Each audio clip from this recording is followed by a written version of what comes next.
Hey guys, thanks a lot for tuning in. My nickname is iFacePalm, and in this episode we're going to take a closer look at the Tier 8 French AMX AC 48. During this tank review, we'll be looking into whether if it's worth grinding for, how its tank statistics looks. Usually we will compare it against its closest brother, but the thing is about the AMX AC 48, it is actually quite unique, at least for a non-premium Tech 3 tank. So for this review, we are purely going to look into this tank. We will continue with the armor profile rundown with focus on its weak spots and strength. Afterwards, I'll take you guys alongside a recent battle I just had, which will give you an idea of the tank in action, its strengths, but definitely its weaknesses. It is a tank that has a lot of potential. Okay, let's get started. So the AMX AC 48, what is this thing? And what makes this Tech 3 tank special? Or maybe even unique? This tank features 3-shot autoloader gun mechanic, where each shell deals 400 average damage. Yes. This tank has a potential of a total of 1200 damage in just 5.4 seconds from the very first shot. In addition, this tank offers a fantastic top speed of 50 an hour that is achieved by a horsepower per ton around 16.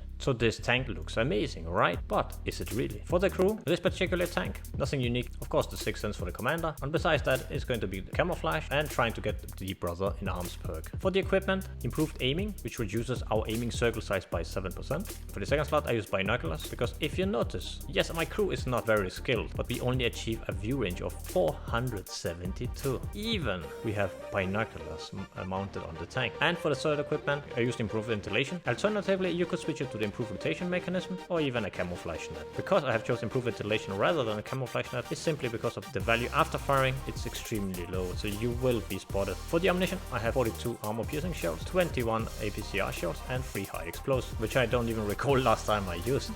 The armor piercing shells offer you an average penetration of 257 and a shell velocity of 1067. The APCR shells will have a nice penetration increase to 325 and an impressive shell velocity increase that reaches 1334. The ammunition price for the AP shells, that will be 1060, total cost of 3180. But if you choose the APCR shells, they will cost you a staggering 4800 per shell, which is a total of 14400 for free shots. In general, the AP shells should be enough, but of course, if you want to be more certain that you penetrate the enemy tank and that you actually hit it, then the APCR shells provide a gigantic improvement. Keep in mind, the price tag is extreme. So in my current loadout, we're achieving 400 average damage, 257 penetration, rate of fire of 4H3. The reload time, it has the 2.7 seconds interclip reload speed, which is quite slow. It has a total reload speed of 31.88 seconds, which of course can be decreased with the brother and arm perk, and of course with food, with some strong coffee,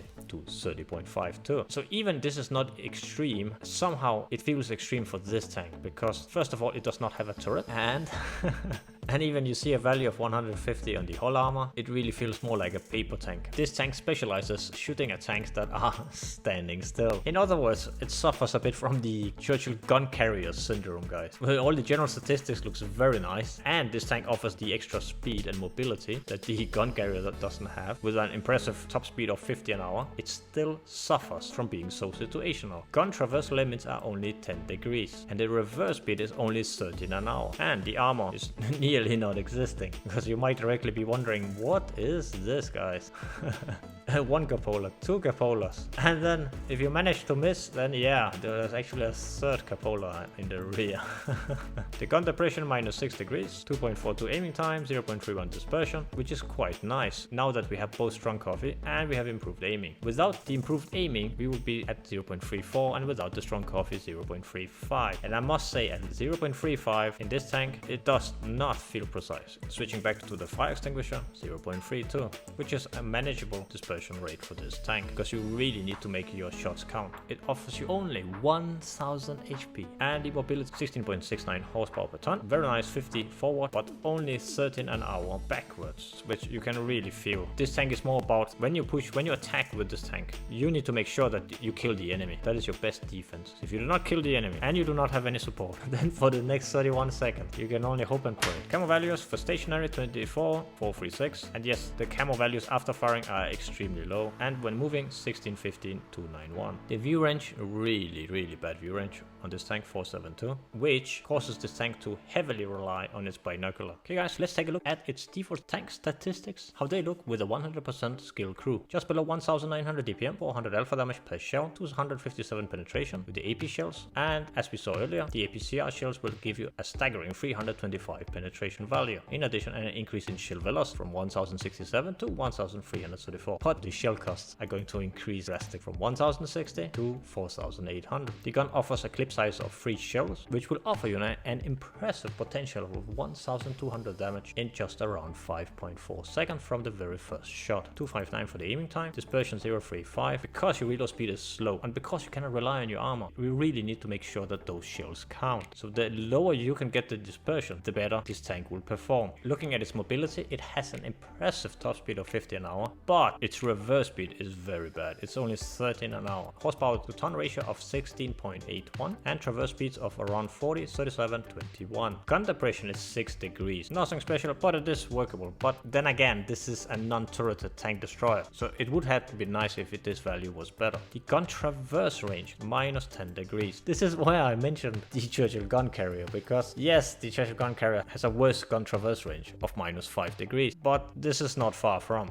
because even the Churchill gun carrier offers you a quite impressive gun. The thing is, how can you utilize that gun in the most effective way? Yes, this turret is better. This is also higher tier, and yes, you have a fantastic damage potential in a very short amount of time. But as we are playing in tier 8, tanks will be that much better. This is a gigantic downside of this tank, the gun traverse range. And what it does, it makes it extremely situational. Gun traverse range and together with the reverse speed. Armor wise, 150, 55, 40. Only 1000 health, quite low. When stationary, camo values are 13, 28, 239, and when moving 798, 1.44. Nothing special, especially after you fire. The view range is 370, which is quite low. Okay, let's take a look at its armor profile, and we're going to compare it against a 257mm AP shell. So directly guys, as we see, this tank looks kinda green. Yes. 150mm here guys, you notice here, if you hit this mark to the left and right, this radar disc here, you can actually see that your shell deals 0 damage. If you hit the cupola, you are challenged with values of around 170 and 154. Around the gun mantle, it has a very nice angle which will cause the shell to ricochet. As you see here guys, look at this beautiful angle here guys. So yes, if the enemy hits you right here, you will most likely bounce this shell. Around the turret also offers a quite impressive values, besides this blue mark. When we are talking about places around here guys, it's really all about the RNG. And to the right of it, around 200 to 40mm, and to the left. And the lowest plate, we are achieving around 200mm. So you can see here, if you encounter such a tank and you have a shell that offers you 257mm penetration, this doesn't look very hard to penetrate the tank. And yes, when I play this tank, it feels like I have no armor at all. So is this tank any good from the side? Let's take a look. 55mm of armor guys. Yeah, just below the hull, around 115mm of effective armor, but way from enough to even bounce a single shell. And if you look from the rear, we have around 50mm armor. The machine gun nest offers you 30mm, so nothing special. But what about if we angle the tank? So as you guys can see, it's actually quite well angled to begin with. Even the lower plate is an extreme angle here guys, of nearly the 70 degrees. So you just barely move the tank and you achieve more than 70-degree angle for the lower plate. The problem is still that when people encounter this tank, they just shoot it like any place guys, no armor whatsoever. But if you manage to get the enemy to shoot you right here through the tracks, you can actually absorb a shell or two. As always guys, if you meet a side scraping AMX AC 48, you can always put in a shell where the track meet the hull. So yeah, and if you just show this part here, yeah, it actually looks very impressive. But how can you show this part without showing this or even this? The turret arm is only utilized in the heat of the battle and with the proper RNG. And if you look at the gun traverse angles, to the left and to the right. Let's take a look from the top. So here we have it, and to the right and to the left. Yeah guys, this is definitely not impressive. Let's take a look at a recent battle I jumped. Okay guys, so here we are on Ensk map. And as you guys can see, we are bottom tier. I'm initially thinking, should I go to the camper spotted around the C0? But the problem is it's so situational. I'm like, no, I'm going to take my chance. I'm going to go in between the train rails, so the train roads tracks, and see if I can get in a shot or two. as the enemy team are moving from the spawn location to the city.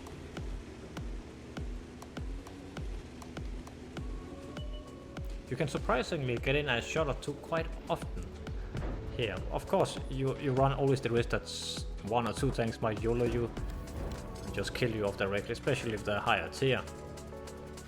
But in general, it's actually quite okay.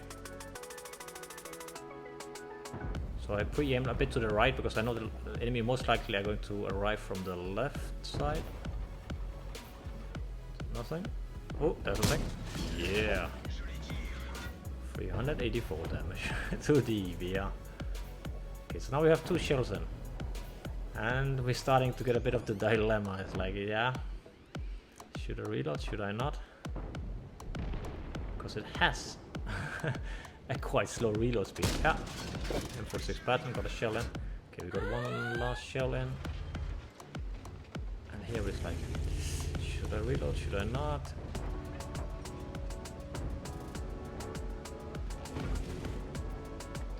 So in comparison with, for example, the Skoda T50, which is an amazing tank, where you only have around the 22nd, it would be no problem to start to reload it. But because it's 3188, you saw directly the dilemma. Should I fire that shot? Is that guy going to peek out or not? Now, of course, now that our E75 is going in and helping us, I can like, okay, yeah, I can do this.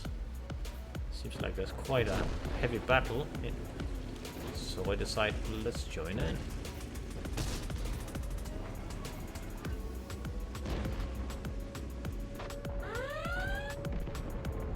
Enemy also starts to cap also. Got 2 tanks in the cap zone. This definitely have to happen fast if we have 3 tanks now. Okay. Let's see if we can support. The thing is, this tank is only good at YOLOing or rushing in if I know 100% certain I can kill off the enemy, like this one did. Yeah. Just easy peasy. Can I get a shot in? Ah, come on, come on.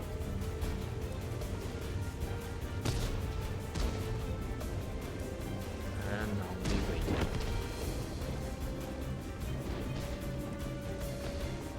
There's 30 seconds only left until they have capped this. And there's an AMX 65T that just shot us in the side. This looks close. 20 seconds. Okay, full health AMX 65T. And with 10 seconds left of the battle. 5, 4, 3, 2, 1, 0. Ooh. Nice. Okay, we're still in the back, MX 55T. And even he just has 94 health left. What shall I do? What shall I do? Panic. Oh. Thankfully, our teammates took him out. I think should go to the left here, to the right. Starting to cap again with 3 tanks. But now we have more tanks near the cap, so 4 seconds, 3 seconds, come on, reload. Okay.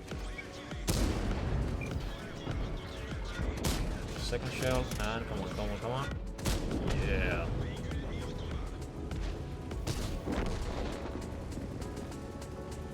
When we are supported, this tank can work. The problem is, if we were alone in that exact spot, it wouldn't really be possible. It would be kill off extremely easy. But as a support vehicle, this tank works. So 3230 damage. We were able to deal quite a lot of damage in a very short amount of time. So yes, this tank is quite unique. It is the only Tech Tree tank destroyer that actually has an auto loader. And the gun itself is very strong. It has a manageable dispersion of 0.32, which is nice. It offers an impressive 400 alpha damage per shot. It has a manageable penetration of 257, and with the gold shells 325, which in addition offer you that impressive shell velocity of 1334. And mobility wise, it offers you a fantastic top speed at least. It's not that super fast to achieve that speed, but it offers you at least that speed. For a tank to be extremely strong in some of the fields, it has to have some downside. And this tank definitely does.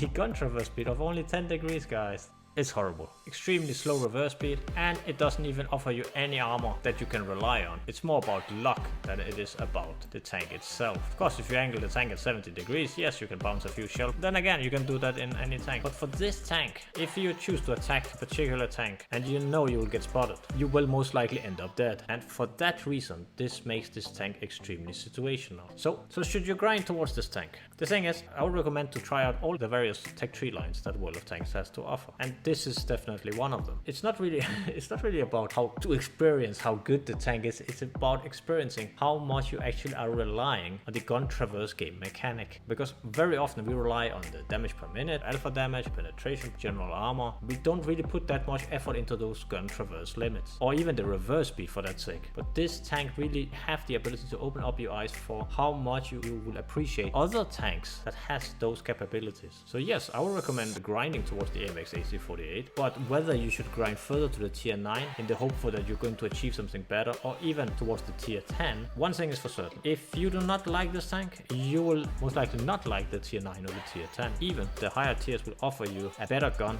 more shells in the magazine. They still come with those gigantic downsides. So how many face bombs would I give the AMX AC 48? Because the tank is so situational, I'm going to give it 1 face bomb. Yes, I have had the dilemma between should I give it 1 or should I give it 2. But in the end, it came down to how many of my games did I do what I wanted to do? How many of those games were I just stuck behind a bush and just waiting?